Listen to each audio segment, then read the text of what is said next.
భక్తులందరికీ, సాయిబాబా భక్తులందరికీ మనస్ఫూర్తిగా మీ అందరికీ నా నమస్కారాలు తెలియజేస్తున్నాను. సత్యసాయిబాబా గారి గురించి, గొప్పతనాన్ని గురించి మన దేశస్తుల కంటే విదేశీయులు ఎక్కువ చెప్తారు ఆయన గురించి. కొన్ని సందర్భాలు ఇప్పుడు సింగపూర్ వెళ్ళినప్పుడు ఒక 30 సంవత్సరాల క్రితం చైనీస్ ఇళ్లలో చూశాను సత్యసాయిబాబా గారి ఫోటోగ్రాఫ్.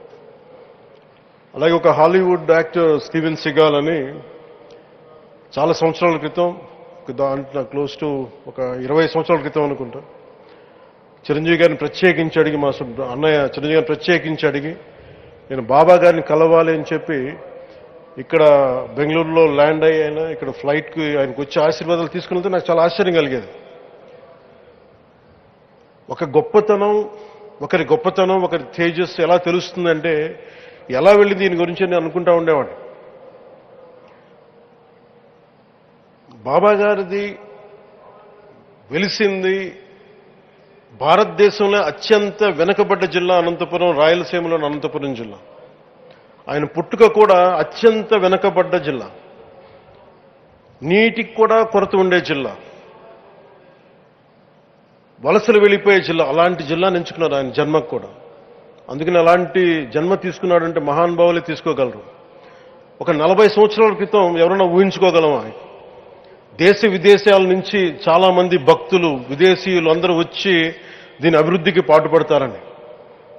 సో ఒక ఆధ్యాత్మిక తేజస్సు, విశ్వ ప్రేమ ఉన్న వ్యక్తుల వల్లే ఇది సాధ్యం.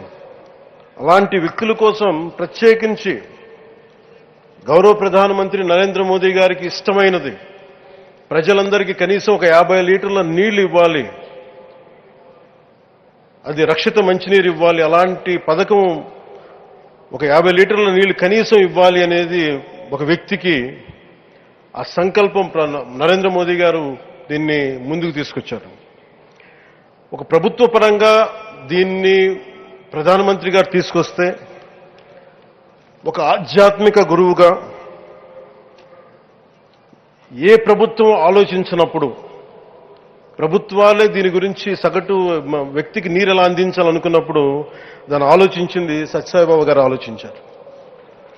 అప్పుడు ముఖ్యమంత్రిగా చంద్రబాబు గారు ఉన్నప్పుడు వారికి ఒకటే చెప్పారండి, నేను ప్రజలకి దాహం తీర్చాలనుకుంటున్నాను.